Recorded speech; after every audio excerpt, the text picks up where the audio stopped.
નમસ્કાર વિદ્યાર્થી મિત્રો, હું ચિરાગ સર ગણિતના ઓનલાઈન વર્ગમાં તમારું સ્વાગત કરું છું. વિદ્યાર્થી મિત્રો, આપણે આગળના લેક્ચરમાં ગણ વિશેનો બેઝિક પરિચય મેળવ્યો હતો. એ જ રીતે આ લેક્ચરમાં આપણે એક નવો ટૉપિક વિશે થોડો પરિચય મેળવીશું અને એને શીખવાની કોશિશ કરીશું. અત્યારે આજે જે આપણે જોવાના છે ટૉપિકનું નામ છે કાર્ટેઝીય ગુણાકાર. આપણે આજે કાર્ટેઝીય ગુણાકાર વિશે જે બેઝિક વસ્તુ છે શીખવાનું છે, બરાબર, અને એમાં કેવી રીતે ઉપયોગ થાય એ જોવાનું છે. કાર્ટેઝીય ગુણાકારને બીજી રીતે આપણે ક્રોસ ગુણાકાર પણ કહીએ છીએ, બરાબર. ચાલો સ્ટાર્ટ કરીએ છીએ. લખ્યું છે અહીંયા મેં કાર્ટેઝીય ગુણાકાર. એ અને બીના કાર્ટેઝીય ગુણાકારને એ ક્રોસ બી વડે દર્શાવાય છે. એ અને બી આપણી પાસે બે ગણ છે. બે ગણનો કાર્ટેઝીય ગુણાકાર જેને એ ક્રોસ બી વડે દર્શાવાય છે. જો જે એ અને બીની તમામ ક્રમયુક્ત જોડ છે, એટલે કે જે આપણો કાર્ટેઝીય ગુણાકાર છે જેને આપણે એ ક્રોસ બી વડે દર્શાવીશું, અને એ શું છે તો એ અને બીની તમામ ક્રમયુક્ત જોડ છે. મતલબ કે કાર્ટેઝીય ગુણાકારને આપણે ક્રોસ ગુણાકાર જે કહીએ છીએ, જેને એ ક્રોસ બી વડે દર્શાવીએ છીએ, એ દરેક ઘટકો એમાં ક્રમયુક્ત જોડમાં આવવાના છે. એટલે આપણે એને કીધું છે ક્રમયુક્ત જોડ છે. માટે એને આપણે લખવું હોય તો આ રીતે લખી શકીએ કે એ ક્રોસ બી શું છે, તો A cross B is equal to એક ગણ છે. ક્રોસ ગુણાકાર પણ એક ગણ જ છે, બરાબર. એની અંદર ઘટકો કેવી રીતે આવવાના, તો તેની અંદર ઘટકો આવવાના હંમેશા પેરમાં આવવાના, એક્સ વાય પેરમાં આવવાના. ક્રમયુક્ત જોડ એક્સ વાય કે જ્યાં એક્સ બિલોંગ્સ ટુ એ અને વાય બિલોંગ્સ ટુ બી. મતલબ કે જે ક્રોસ ગુણાકાર અથવા ક્રમયુક્ત જોડ આવવાની છે એની અંદર પહેલો ઘટક પહેલા ગણમાંથી આવશે અને બીજો ઘટક બીજા ગણમાંથી આવશે. એ ક્રોસ બી છે આપણી પાસે. એ ક્રોસ બી છે એટલે કે પહેલો ઘટક પેરનો પહેલા ગણમાંથી આવશે, બીજો ઘટક બીજા ગણમાંથી આવશે. એટલે કે X belongs to A, Y belongs to B. પહેલો ઘટક પહેલા ગણમાંથી આવશે, બીજો ઘટક બીજા ગણમાંથી આવશે. એટલે એ ક્રોસ બી એ દરેક એક્સ વાય પ્રકારની ક્રમયુક્ત જોડ થશે. આપણે એક ઉદાહરણ લખ્યું છે અહીંયા કે મેં બે ગણ લીધા છે એ અને બી. એના પરથી મારે એ ક્રોસ બી ગણવું હોય તો કેવી રીતે ગણી શકું આપણે જોઈએ છે. એ ક્રોસ બી, બરાબર. તો મારે પહેલો ગણ છે એ, એટલે પહેલું લખવું પડે એ. એની અંદર આપણા ઘટકો છે 1, 2 અને 3. ક્રોસ બી આપણા ઘટકો છે 4, 5, 6. હવે ક્રોસ ગુણાકાર કઈ રીતે ગણવું, તો ક્રોસ ગુણાકાર ગણતી વખતે તમારે સૌ પ્રથમ જે પહેલો ગણ છે એનો પહેલો ઘટક જે છે એ પહેલા ઘટકનો બધા સાથે પેરમાં ગુણાકાર લેવાનો છે, બરાબર. એટલે આપણી પાસે પહેલો ઘટક છે 1. તો 1, 4, 5 અને 6 બીજા ગણની અંદર આવતા દરેક ઘટકો સાથે ગુણાશે. એટલે કે પેર પહેલી બનશે 1, 4, ત્યારબાદ 1, 5, ત્યારબાદ 1, 6. ચાલો, આપણો જે પહેલો ઘટક હતો 1, એનો ગુણાકાર આપણે બીજા ગણના દરેક ઘટકો સાથે કરી લીધો. ત્યારબાદ પહેલો જે ગણ છે એનો બીજો ઘટક, ત્રીજો ઘટક, એ રીતે આપણે ક્રમમાં લેતા જશું. હવે પહેલા ઘટકનો ગુણાકાર થઈ ગયો છે 1, 4, 1, 5, 1, 6. હવે અહીંયાથી શરૂઆત કરીશું. 2, 2, 4, 2, 5 અને 2, 6 અને 2, 6. બીજો જે ઘટક છે એનો પણ આપણે 3 ઘટકો સાથે ગુણાકાર લઈ લીધો છે.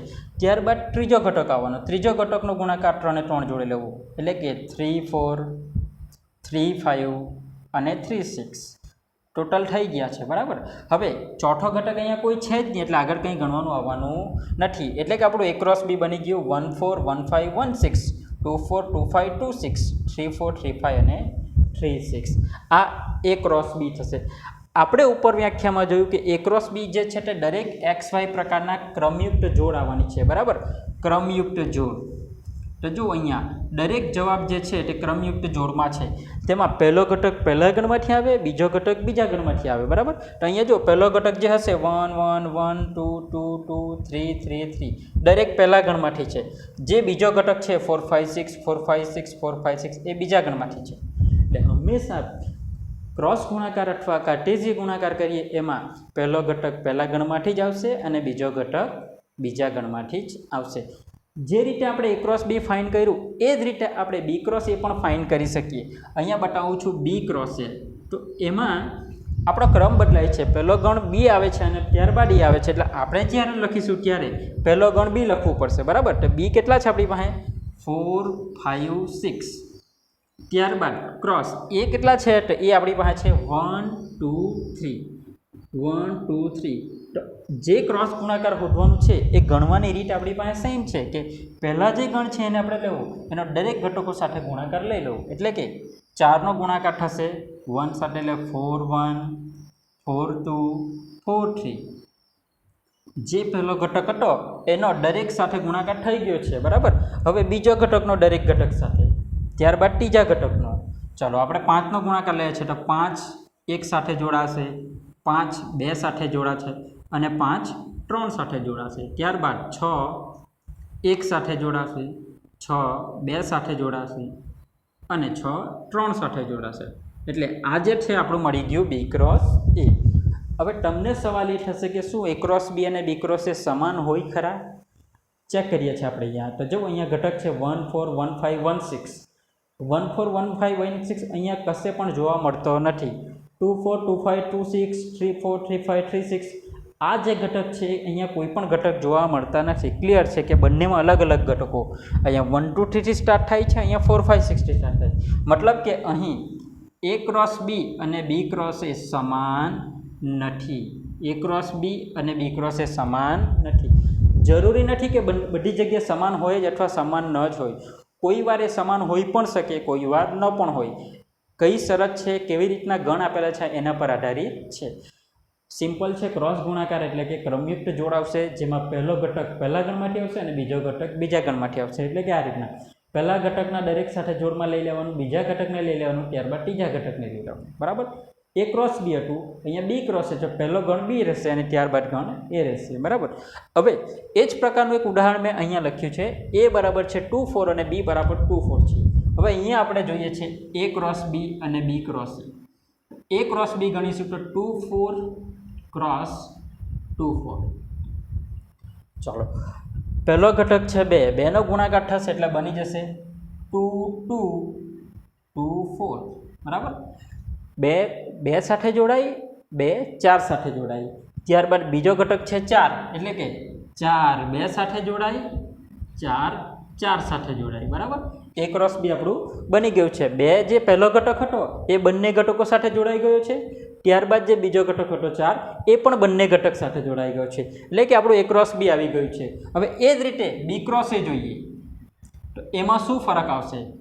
અહીંયા આપણો ગણ જે બી છે એની અંદર ઘટક છે 2 4. 2 4 ક્રોસ એ ઘટક છે એ પણ આપણી પાસે છે 2 4, બરાબર. ચાલો આપણે એ ગણવાની ટ્રાય કરીએ. 2 4 ક્રોસ 2 4. પહેલો ઘટક 2 છે, બંને ઘટક સાથે જોડાશે એટલે કે બનશે 2 2 અને 2 4. પહેલો ઘટકનો આપણે બંને સાથે પેર આવી ગઈ છે, બરાબર. ત્યારબાદ બીજી જોડ આવશે, બીજા ઘટકની બંને સાથે જોડ આવશે એટલે કે 4 જોડાશે 2 અને 4 જોડાશે 4 જોડે, એટલે કે 4 2 અને 4 4. ચાલો હવે અહીંયા જોઈએ છે એ ક્રોસ બી અને બી ક્રોસ સી. એ ક્રોસ બીના જે ઘટકો છે 2 2 2 4 4 2 4 4.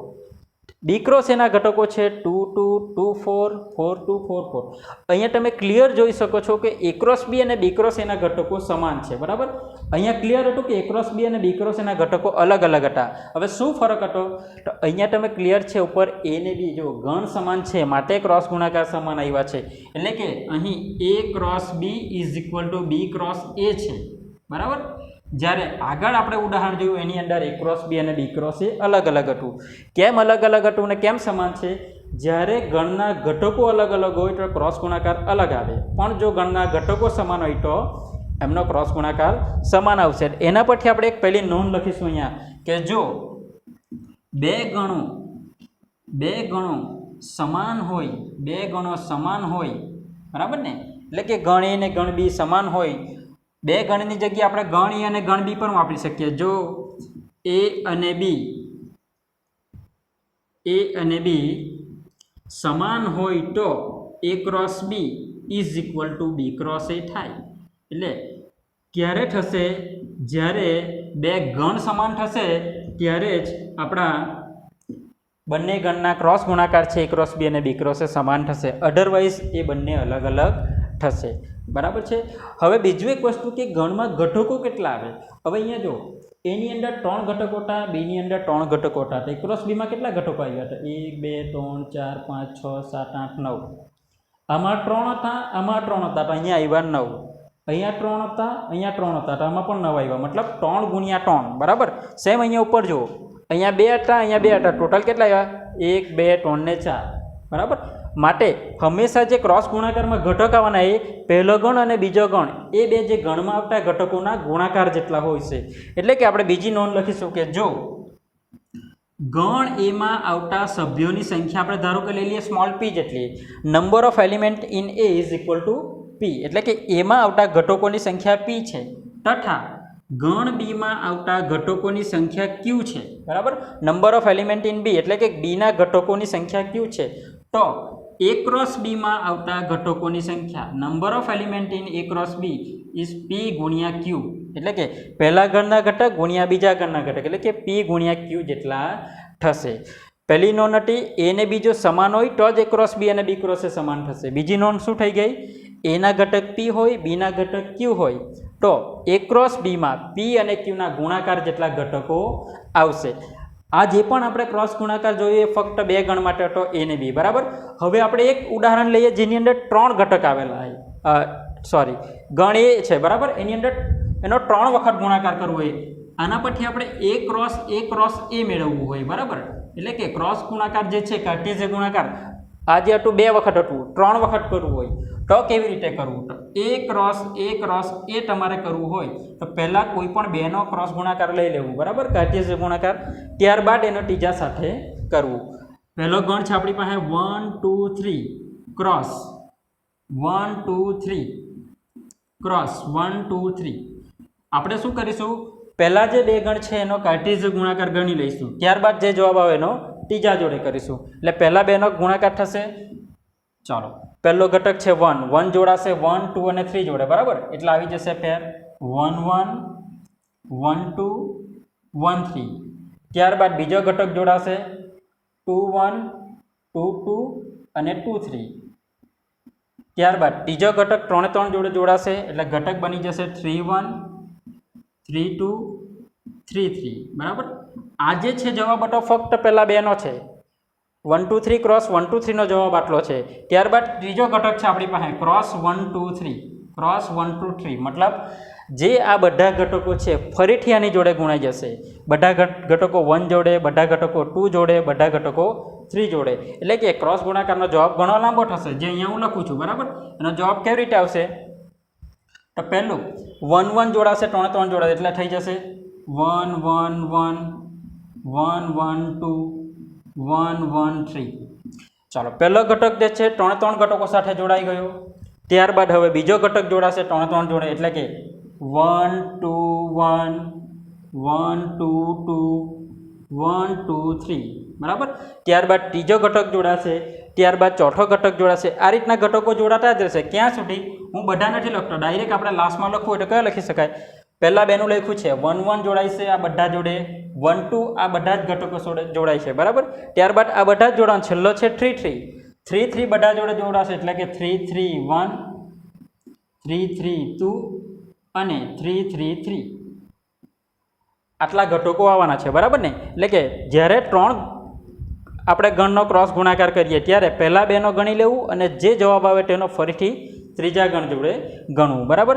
હવે આમાં કેટલા ઘટકો આવવાના છે? તો આમાં ઘટકોની સંખ્યા 3 છે, આમાં 3 છે, આમાં 3 છે, એટલે ક્લિયર છે.